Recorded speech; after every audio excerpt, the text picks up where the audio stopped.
नमस्कार। आज हम बात करेंगे बाजार और उसमें हम सबकी यानी उपभोक्ताओं की स्थिति के बारे में। हमारे पास उपभोक्ता अधिकार, बाजार में शक्ति संतुलन के कुछ अंश हैं जिन पर हम आज गहराई से चर्चा करेंगे। जी। अक्सर ऐसा लगता है ना कि बाजार में खरीदार थोड़ा अकेला पड़ जाता है, उसकी स्थिति कमजोर होती है। ठीक वैसे ही जैसे मान लीजिए असंगठित क्षेत्र के मजदूर हैं या पर्यावरण है, इनकी सुरक्षा के लिए नियम कायदे चाहिए होते हैं। बिल्कुल उसी तरह उपभोक्ताओं के हितों की रक्षा के लिए भी नियमों की, कानूनों की जरूरत तो है ही। हाँ, क्योंकि अक्सर विक्रेता की स्थिति ज्यादा मजबूत लगती है। सही बात है। और कई बार शोषण भी होता है, जैसे कम तौल देना या कोई चार छुपा लेना जो बाद में पता चले। हाँ, या फिर सामान ही खराब निकल जाए। बिल्कुल। और खासकर तब जब बनाने वाली या बेचने वाली कंपनी बहुत बड़ी हो, शक्तिशाली हो, तब तो वो एक तरह से बाजार को अपने हिसाब से मोड़ने की कोशिश भी कर सकती है। अच्छा, मतलब गलत जानकारी देकर भी? हाँ, कई बार झूठी जानकारी फैलाकर भी ग्राहकों को लुभाया जाता है। और शायद इसी तरह के असंतोष ने, इसी शोषण ने भारत में उपभोक्ता आंदोलन को जन्म दिया। मैंने सुना है 60s के दशक में काफी दिक्कतें थीं, खाने पीने की चीजों की कमी। जी। उस समय खाद्य पदार्थों की कमी, जमाखोरी, कालाबाजारी, फिर खाने की चीजों में मिलावट, ये सब समस्याएं बहुत थीं। और इन्हीं के खिलाफ लोगों ने आवाज उठानी शुरू की, संगठित होना शुरू किया। तो ये शुरुआत कैसे हुई? मतलब शुरू में क्या करते थे ये संगठन? देखिए, शुरू में ये उपभोक्ता संगठन लेख लिखते थे, प्रदर्शनियां लगाते थे, मतलब जागरूकता फैलाने का काम करते थे। ओके। धीरे धीरे इन कोशिशों का असर हुआ, सरकार पर भी दबाव बना, कंपनियों पर भी। और इसी सब का नतीजा था कि 1986 में भारत सरकार एक बहुत महत्वपूर्ण कानून लेकर आई, उपभोक्ता संरक्षण अधिनियम 1986, जिसे कॉपरा कहते हैं। जी हाँ, कॉपरा। ये वाकई एक मील का पत्थर था भारत में उपभोक्ता अधिकारों के लिए। तो कॉपरा ने क्या बदला? मतलब उपभोक्ताओं को क्या ताकत मिले इससे?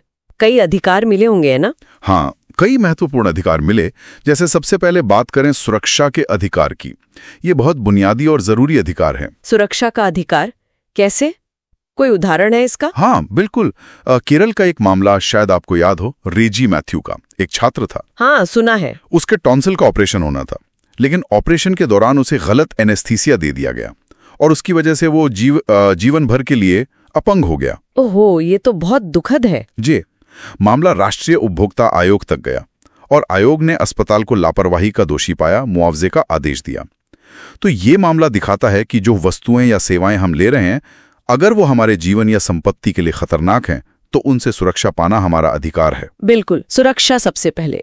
अच्छा, इसके अलावा है सूचना पाने का अधिकार, यानी जो भी चीज हम खरीद रहे हैं उसके बारे में सही और पूरी जानकारी मिलना। अच्छा, जैसे पैकेट पे लिखा होता है इसमें क्या क्या मिला है, वजन कितना है, दाम क्या है, कब बना, कब तक ठीक रहेगा, ये सब। हाँ बिल्कुल। सामग्री, कीमत यानी MRP, बैच नंबर, बनने की तारीख, एक्सपायरी डेट, ये सब देना जरूरी है। और हाँ, MRP से ज्यादा कीमत कोई नहीं ले सकता। अगर लेता है तो आप शिकायत कर सकते हैं। और इसी से जुड़ा वो सूचना का अधिकार अधिनियम 2005 भी है ना, RTI, जिससे सरकारी विभागों से जानकारी मांग सकते हैं। जी हाँ, RTI एक्ट भी नागरिकों को जानकारी पाने का अधिकार देता है। जैसे वो अमृता वाला केस था, जिसे अपनी नौकरी के इंटरव्यू के रिजल्ट में देरी का कारण पता नहीं चल रहा था। उसने RTI लगाई, तब जाके उसे देरी का कारण पता चला और नियुक्ति पत्र भी मिला। तो सुरक्षा हो गई, सूचना हो गई, और फिर आता है चुनने का अधिकार। यानी आप पर कोई दबाव नहीं डाल सकता कि आप यही चीज खरीदें या इसी कंपनी की सेवा लें। आपके पास विकल्प होने चाहिए और आप अपनी पसंद से चुन सकें। अच्छा, इसका कोई उदाहरण? हाँ, अभिरामी का एक मामला था। उसने एक कोचिंग संस्थान में दाखिला लिया था, लेकिन उसे वहां की पढ़ाई की गुणवत्ता पसंद नहीं आई। उसने 1 साल बाद कोर्स छोड़ दिया। तो फीस वापस मिली?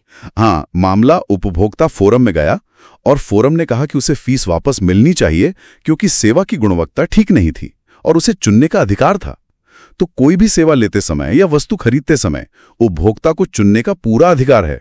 उसे मजबूर नहीं किया जा सकता। सही बात है। अच्छा, मान लीजिए हमने कोई चीज चुनी, खरीदी, इस्तेमाल की और उससे कोई नुकसान हो गया, तब क्या? हाँ, ये भी एक अहम सवाल है। इसके लिए है निवारण पाने का अधिकार। यानी अगर उपभोक्ता को कोई क्षति हुई है, कोई नुकसान हुआ है, तो उसकी भरपाई पाने का अधिकार। नुकसान की भरपाई? जी। जैसे वो प्रकाश का मामला था, जिसका मनी ऑर्डर समय पर नहीं पहुंचा था उसकी बेटी की जरूरत के समय। उसे बहुत परेशानी हुई। हाँ, याद है। उसने जिला उपभोक्ता निवारण आयोग में शिकायत दर्ज की और उसे न सिर्फ मनी ऑर्डर की रकम वापस मिली बल्कि मुआवजा भी मिला परेशानी के लिए। अच्छा, तो ये शिकायतें कहाँ की जाती हैं? देखिए, कॉपरा के तहत ना एक त्रिस्तरीय व्यवस्था बनाई गई है, जिला स्तर पर, राज्य स्तर पर और राष्ट्रीय स्तर पर। ओके। अगर दावा 1 करोड़ रुपए तक का है तो जिला आयोग में, 1 करोड़ से 10 करोड़ तक का है तो राज्य आयोग में, और अगर 10 करोड़ से भी ज्यादा का दावा है तो फिर राष्ट्रीय आयोग में शिकायत की जा सकती है। और क्या खुद ही शिकायत करनी पड़ती है या वकील? उपभोक्ता चाहें तो खुद भी अपना पक्ष रख सकते हैं या फिर वकील के माध्यम से भी शिकायत दर्ज करा सकते हैं, बल्कि कई उपभोक्ता मंच या उपभोक्ता संरक्षण परिषदें हैं जो इसमें लोगों की मदद भी करती हैं, मार्गदर्शन देती हैं। ये तो अच्छी व्यवस्था है। अच्छा, एक और चीज, वो सामानों पर निशान लगे होते हैं, ISI, एगमार्क, हॉलमार्क, उनका क्या मतलब है? हाँ, ये भी महत्वपूर्ण है। ये असल में एक गुणवत्ता प्रमाणन चिन्ह है। क्वालिटी? हाँ, क्वालिटी मतलब जो उत्पादक इन चिन्हों का इस्तेमाल करते हैं उन्हें कुछ तय मानकों का पालन करना होता है। जैसे ISI मार्क बिजली के सामानों पर, हेलमेट पर होता है, एगमार्क कृषि उत्पादों पर जैसे घी, मसाले, हॉलमार्क सोने के गहनों पर। क्या ये लगाना जरूरी होता है सबके लिए? नहीं, सबके लिए अनिवार्य नहीं है, लेकिन जो उत्पाद स्वास्थ्य और सुरक्षा के लिहाज से ज्यादा संवेदनशील हैं, जैसे कि LPG सिलेंडर या खाने में इस्तेमाल होने वाले रंग, सीमेंट, बोतलबंद पानी, इनके लिए ये मानक अनिवार्य हैं। उत्पादकों को ये सर्टिफिकेशन लेना ही पड़ता है। तो मतलब कानून है, अधिकार हैं, शिकायत के लिए मंच हैं, क्वालिटी के लिए मानक भी हैं, लेकिन फिर भी जमीनी हकीकत क्या है? क्या सब कुछ ठीक चल रहा है? देखिए, प्रयास तो बहुत हुए हैं और सुधार भी आया है, लेकिन ये भी सच है कि भारत में उपभोक्ता जागरूकता अभी भी धीरे धीरे ही फैल रही है। बहुत से लोगों को अपने अधिकारों के बारे में पता ही नहीं है। हाँ, ये तो है। और जिन्हें पता है उनके लिए भी कई बार ये निवारण प्रक्रिया थोड़ी बोझिल, महंगी और समय लेने वाली साबित होती है, खासकर छोटी मोटी खरीदारी में जहां शायद रसीद भी न ली हो। बिल्कुल, कैश मेमो या रसीद न होने पर सबूत जुटाना मुश्किल हो जाता है, फिर वकील करना, बार बार चक्कर काटना, इसमें समय और पैसा दोनों लगते हैं। तो कई लोग सोचते हैं कि छोड़ो, कौन इतनी झंझट सरे। तो क्या इसमें कुछ सुधार की कोशिश हुई है? हाँ, बिल्कुल। 2019 में कॉपरा कानून में संशोधन भी किया गया। उसमें खासतौर पर ई-कॉमर्स यानी ऑनलाइन खरीदारी से जुड़ी शिकायतों को भी शामिल किया गया है, जो आज के समय में बहुत जरूरी था। हाँ, आजकल तो ज्यादातर खरीदारी ऑनलाइन ही होती है। और साथ ही विवादों को जल्दी निपटाने के लिए मध्यस्थता, मीडिएशन को भी बढ़ावा दिया गया है। कोशिश है कि मामले कोर्ट कचहरी में जाने से पहले आपसी बातचीत से सुलझ जाएं। तो कुल मिला के बात ये है कि कानून और अधिकार तो है, लेकिन उनका फायदा उठाने के लिए, बाजार में अपनी स्थिति मजबूत करने के लिए उपभोक्ता को खुद जागरूक और सक्रिय होना पड़ेगा। बिल्कुल सही। कानून अपनी जगह है, लेकिन असली ताकत जागरूकता और सक्रियता से ही आएगी। और यहीं पर एक महत्वपूर्ण सवाल उठता है जिस पर शायद हम सबको सोचना चाहिए। क्या? हम ये जानते हैं कि कॉपरा जैसे कानून हैं, ISI जैसे मानक हैं, लेकिन ये भी जानते हैं कि कई बार उनका प्रवर्तन, उनका लागू होना कमजोर हो सकता है और न्याय मिलने की प्रक्रिया धीमी हो सकती है।